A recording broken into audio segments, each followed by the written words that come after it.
The oak wasn't just a tree, it was a landmark. Its wide canopy shaded nearly half the block during summer, and in autumn, its leaves turned a golden color that made the street look almost magical. Kids played beneath it, hanging makeshift swings from its branches, and families used it as a meeting spot during block parties. It had been there long before the HOA existed, one of the few reminders of what the land looked like before it became suburbia. But for Marlene, the tree was a problem. The first issue came during her second year as HOA president. She filed a complaint during a board meeting that the oak's roots were lifting part of the sidewalk, making it unsafe. The city inspected and confirmed it was minor, easily fixable, and not dangerous. Still, she added it to her personal list of concerns. A few months later, she brought up the leaf issue, that the falling leaves clogged drains and made the neighborhood look messy.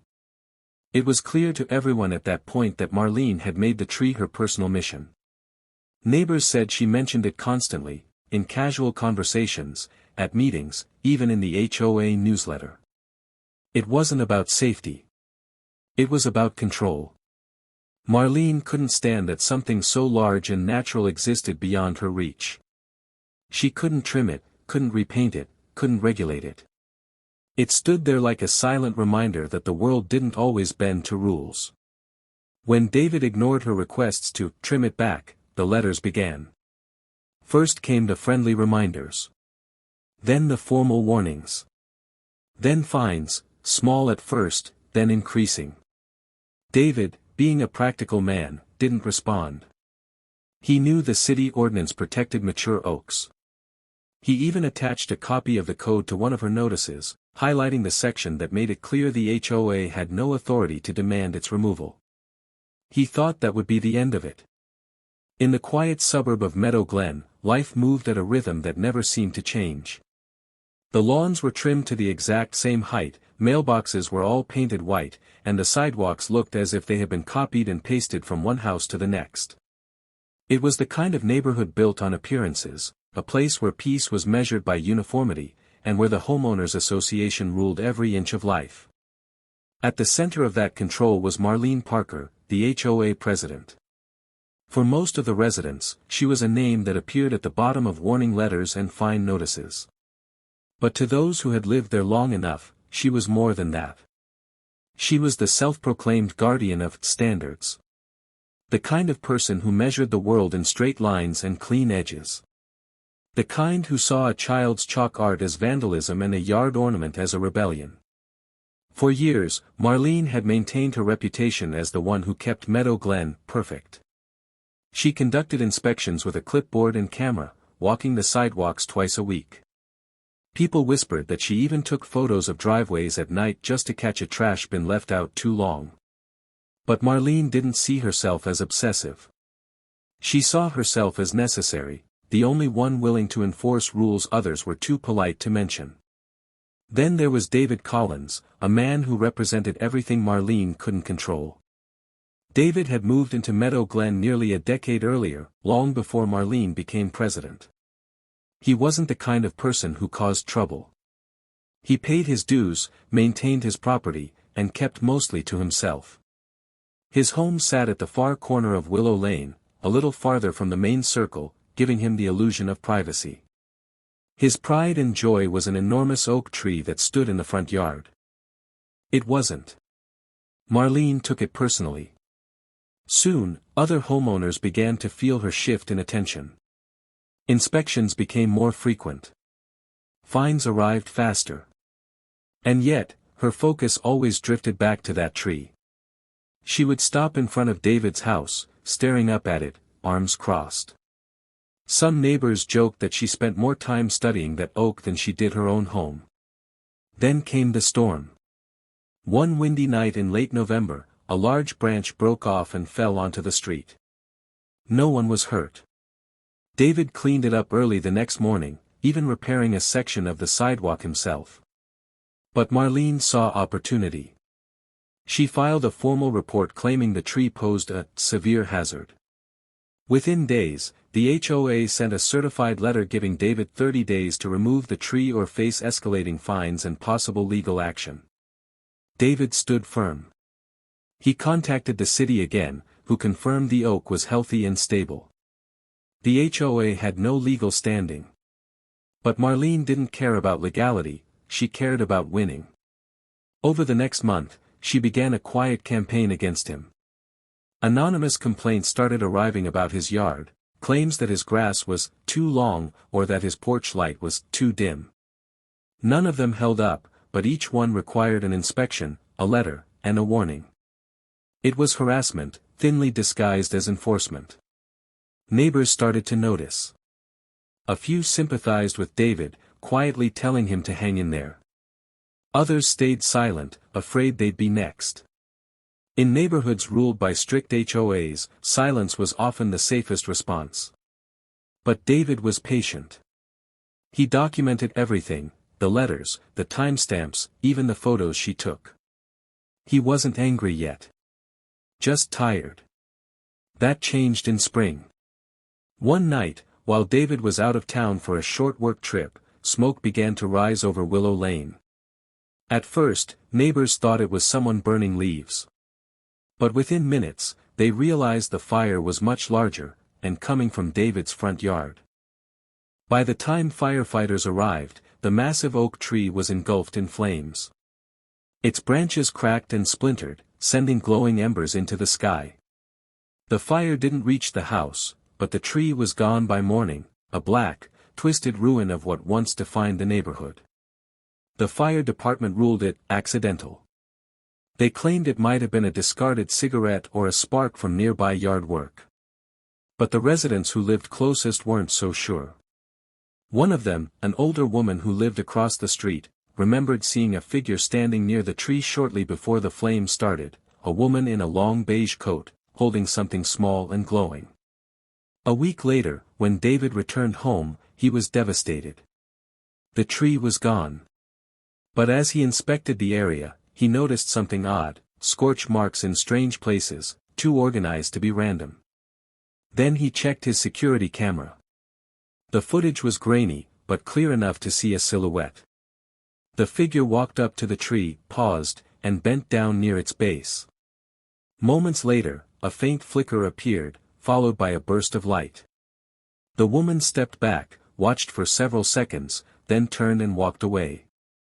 Even in poor lighting, the shape of the coat, the height, the posture, all unmistakable. It was Marlene Parker.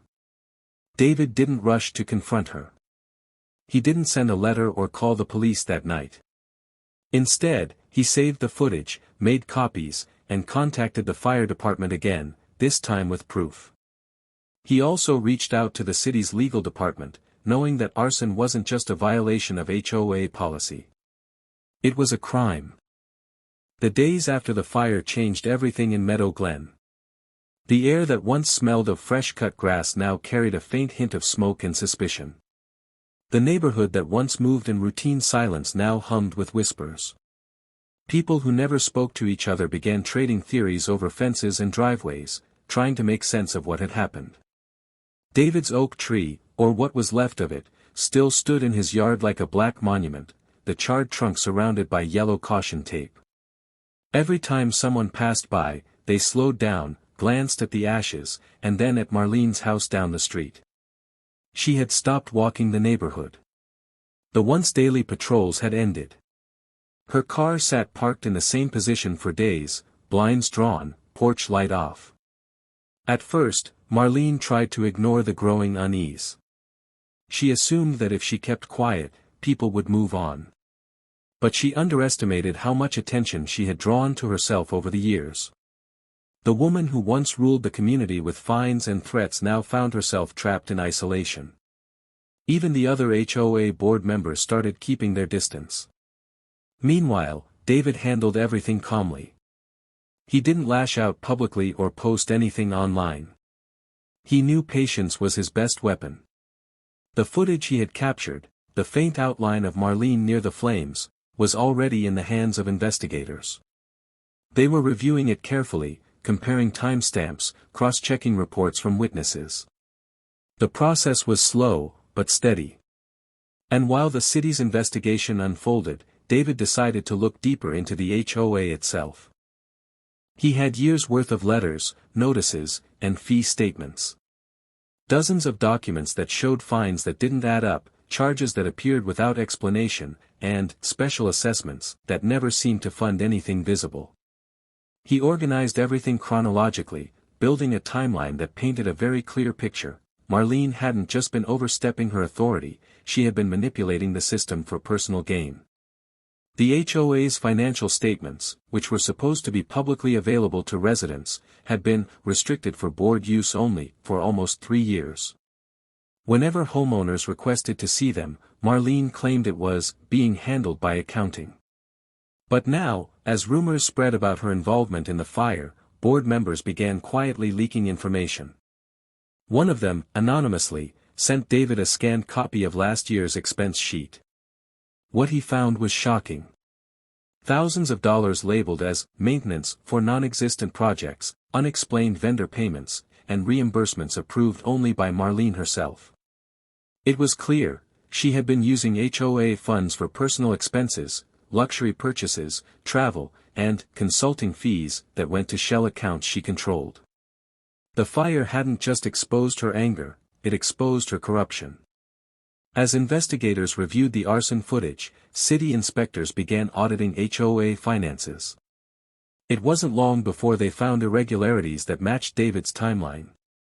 Marlene's control over the neighborhood had relied on fear and silence, but once that fear cracked, the silence disappeared. Homeowners began sharing their stories. People recalled threats, sudden fines, and retaliatory actions whenever they questioned her decisions. For the first time, the community started to see her not as a protector of order, but as the source of the chaos.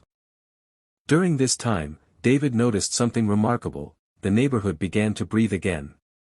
Without Marlene's constant surveillance, people relaxed. Kids played outside later than usual, neighbors chatted on lawns without fear of being reported, and small decorations began appearing: wind chimes, painted rocks, colorful garden flags. It was as if the entire community had been waiting for her grip to weaken. But Marlene wasn't done yet. When she realized that the investigation was widening, she tried to fight back. She sent letters to homeowners claiming the footage was edited, that David was harassing her, and that the rumors were part of a coordinated attack. She even held an emergency board meeting, demanding the HOA issue a statement defending her reputation. Only 2 members showed up, both resigned afterward. The isolation grew heavier. The woman who once wrote rules about property harmony now lived surrounded by quiet hostility. Her neighbors avoided eye contact. Some even crossed the street rather than walk past her yard. Her name became shorthand for everything wrong with Meadow Glen. Meanwhile, David received a call from the city's fire investigation unit. They had reviewed his footage and matched it with nearby street camera timestamps. The sequence was undeniable. Marlene's car had been parked 2 houses down from David's home at the exact time the fire started. The flames began less than 3 minutes after she left the frame. There was no longer any reasonable doubt. Within a week, the investigation turned official. A detective visited David to collect statements. Others approached witnesses who had seen her near the tree. The process was professional, quiet, and methodical, but in a neighborhood like Meadow Glen, news like that couldn't stay quiet for long. When police cars appeared outside Marlene's home one morning, the sight froze the entire block. Curtains parted in every house. Phones recorded from behind blinds. The once dominant HOA president walked out in silence as investigators questioned her by the porch. She wasn't arrested on the spot, but the message was clear: she was under serious scrutiny. That night, the HOA's private messaging group, the same one Marlene had used for years to issue warnings, lit up with a very different kind of conversation. People began sharing everything they'd been afraid to say before. Screenshots of old messages, proof of fines, copies of payment receipts. It became a digital avalanche of evidence. David didn't participate much. He didn't need to. The truth was already working on its own. Days turned into weeks, and the balance of power shifted completely. The HOA board voted to remove Marlene as president pending investigation. Her name disappeared from the monthly newsletter. The new interim chair, a quiet neighbor named Lisa Hammond, promised transparency and fairness. She reinstated access to all community records and refunded several fines that had been wrongly issued.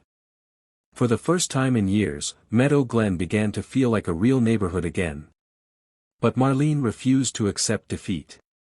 She sent legal threats to the HOA, filed complaints with the city claiming defamation, and even attempted to reassert authority by citing outdated bylaws.